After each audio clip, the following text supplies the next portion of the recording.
Welcome back to Second Act First Date. This is episode number 14. And we're all about navigating the dating scene after 40. And, well, today we're tackling a situation I think a lot of you can relate to, bringing a date to an office party. You're excited to introduce this special someone, but, there's a lot more to consider than when we were, like, 22, right? Absolutely. That carefree, just show up and hope for the best approach. Yeah. Yeah, that doesn't really work anymore. Exactly. Thank goodness we have some expert insights. We've got your guide to bringing a date to an office party over 40. This guide really gets into the nitty-gritty. It does, and the first thing it really emphasizes is understanding the office culture. And that goes, way beyond knowing whether they prefer potlucks or catered affairs. It's really like deciphering the unspoken rules of how people engage socially at work. Okay, so how do we do that? Do we, have to become secret agents or something? Infiltrating after-work drinks and scanning company newsletters for clues? You could. Or you could think back to past office events. Have you seen colleagues bring partners? What was the overall vibe? Yeah, I guess you can get a feel for what's considered, acceptable.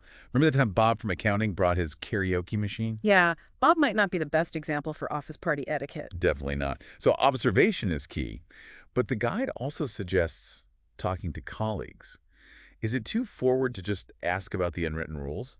Not at all. Casual conversations about past events or upcoming parties can really tell you a lot.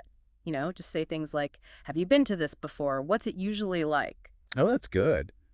It's funny how the company culture can really shift depending on, well, everything.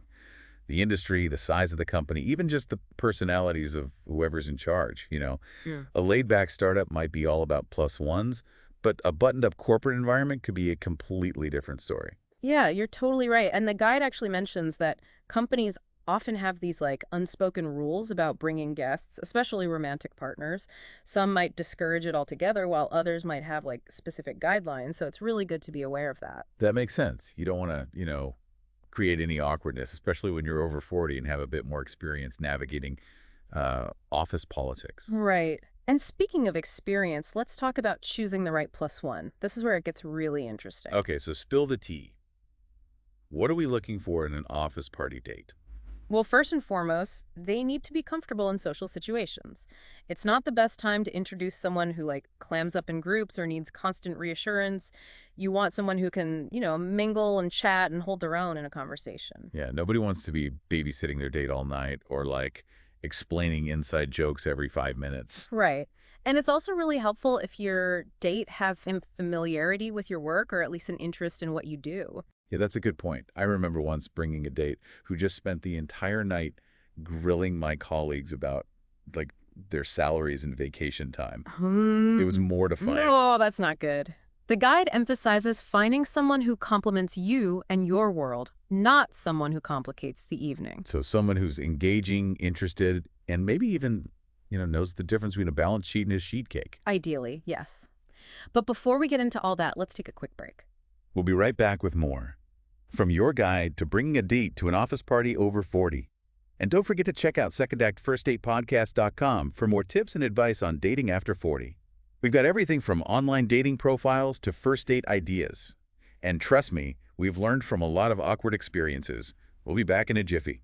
Okay, so let's jump back into our deep dive. I think it's time to talk about the always tricky topic of dress code. Oh, yeah. I've definitely had some casual Friday misinterpretations that still haunt me to this day. The guide really gets into the nuances of deciphering dress codes. Well, Casual, semi-formal, business casual, and then the dreaded themed party. ugh, themed parties. Nice. Like the ultimate test of office party etiquette. Right. Even with a standard dress code, you can still mess it up pretty easily. For a casual event, the guide suggests something like dark jeans or dress pants and a nice top. Yeah. And a blazer can add a touch of sophistication if you want. Got it. So no need to break out the ball gown for the company picnic. What about semi-formal? That's where you can step it up a notch. Maybe a cocktail dress or a dressy jumpsuit. And for the gentleman, a blazer and dress pants are always a good choice. Okay. So no sequins or feathers unless it's specifically a themed party. Probably a good rule of thumb. And speaking of themes, those can be tricky. The guide says to find a balance between embracing the theme and, still looking professional. Yeah, you don't want to be the person who shows up in a full-on superhero costume when everyone else is just wearing a themed t-shirt. Right. No matter the dress code, the goal is to look stylish and put together while still being respectful of the office environment. Sounds like finding that balance is key. Yeah. For you and to your date, right? Exactly. All right, so once you've figured out the fashion situation, it's time for the really important part. Introductions. This is where your date actually gets to meet your colleagues and potentially your boss, so you want to make a good first impression. Oh, introductions. I'm pretty much the queen of awkward introductions. Ugh. I once introduced a date to my boss as the guy who makes a mean guacamole. Yeah. Yeah. I don't think he ever looked at me the same way again. We've all been there. But luckily, the guide has some great tips for making those introductions smooth and painless. Lay it on me. What are the secrets? Keep it simple and straightforward. State your date's name and offer a few conversation starters. You know, something like, this is date's name, they're an amazing photographer, just like you, Mark. Oh, so like find some common ground, spark a connection. Exactly. And a warm smile and open body language can really help to set the tone. I should have gone with like, this is date's name, they're a financial whiz, just like you, Mr. CEO. Right. The goal is to make everyone feel comfortable and included. This is making so much sense. I'm starting to feel like I could actually pull this whole office party thing off without, having a complete meltdown. Good. But what about the conversations? Office parties can be a minefield of small talk and awkward silences. You're telling me. Well, the guide actually has some really good advice about that, too. It says to stick to light and relatable topics, travel, hobbies, movies, books, those kinds of universal experiences that everyone can connect with. Okay, so no need to launch into a deep dive on, like, the latest political headlines or the intricacies of quantum physics. Probably not the best icebreakers. Instead, ask open-ended questions, try to get people sharing their own stories. Great Like, stuff. anyone seen any good movies lately? Or, what are you reading these days? Always good starting points. Those are great. Simple, but effective. And I guess the guide also emphasizes the importance of actually involving your date in the conversations, right? That's right. Introduce them to people, ask their opinions, and just make sure they're feeling like part of the group. It's kind of like being a good host, even within the context of an office party. Exactly. You want them to feel comfortable and engaged, not like they're, just stuck in a corner with a plate of lukewarm hors d'oeuvres. That's a good way to put it. Speaking of awkward situations, though, we should probably talk about those inevitable encounters that make you want to crawl under the buffet table. Oh, I know exactly what you mean. Like when a coworker's had a few too many drinks and starts telling those embarrassing stories. Yeah. Or like someone asks your date super personal questions about their relationship status. Oh, the guide calls those uncomfortable encounters, but I think that's putting it mildly. So how do we actually deal with those moments without, completely losing our cool? Yeah, how do you do that? Well, the main thing is to stay calm and don't react impulsively. The guide says that if you can, try to use humor to diffuse the situation. I like that. Laughter, is the best medicine after all. But what if the situation is like beyond saving with a joke? What then?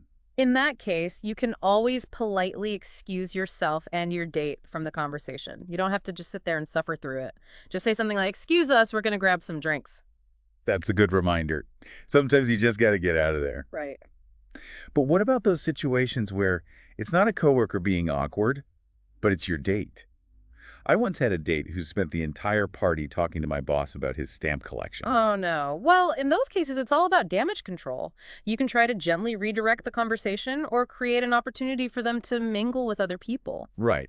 And maybe a gentle post-party debrief about office party etiquette is in order. Exactly. It's all part of the learning process. Now, before we move on to the super important post-party follow-up, I want to remind you to visit secondactfirstdatepodcast.com for more tips and resources on dating after 40. It's like having your own personal dating guru in your pocket. So let's talk about what happens after the confetti has settled and the karaoke machine has been packed away.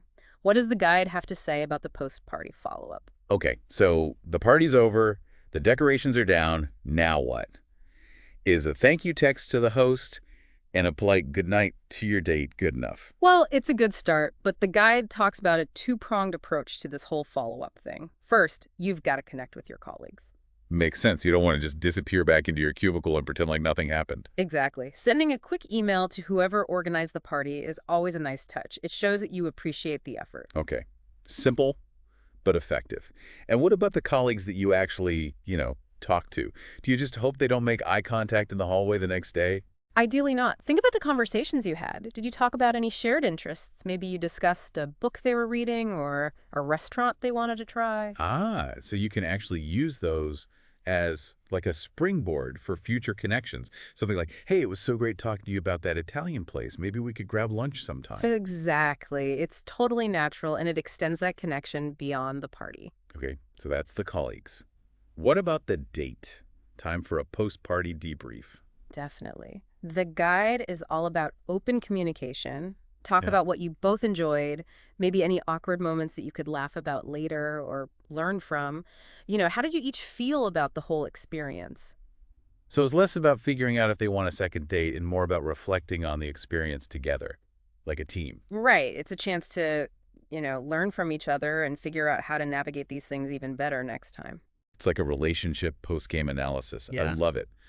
This guide has been super helpful, I have to say. I used to just dread office parties, but now I'm starting to see them as, an opportunity. That's the spirit. And the guide's final takeaway is all about, shifting your mindset. Instead of seeing these events as obligatory or stressful, try to view them as a chance to connect with people, build relationships, and maybe even, subtly advance your career. Right. If you're going to put in the effort to decode the dress code and all that, you might as well make the most of it, right? Exactly. A little strategic planning can go a long way. Before the next party, think about who you want to talk to, the things you want to discuss, the impression you want to make. It's like a low-key networking event, but with better snacks. And if you are bringing a date, make sure they're in the loop about your master plan. Right. Be like, honey, tonight we're working the room, charming the boss, and securing that promotion. Well, maybe not in those exact words, but you get the idea. Teamwork makes the dream work, even at an office party. Wow, this has been so eye-opening. I'm definitely not hiding in the corner with a plate of mini quiches anymore. I love it. And remember, even with all the strategizing, the most important thing is to just relax, be yourself, and have fun. Words to live by.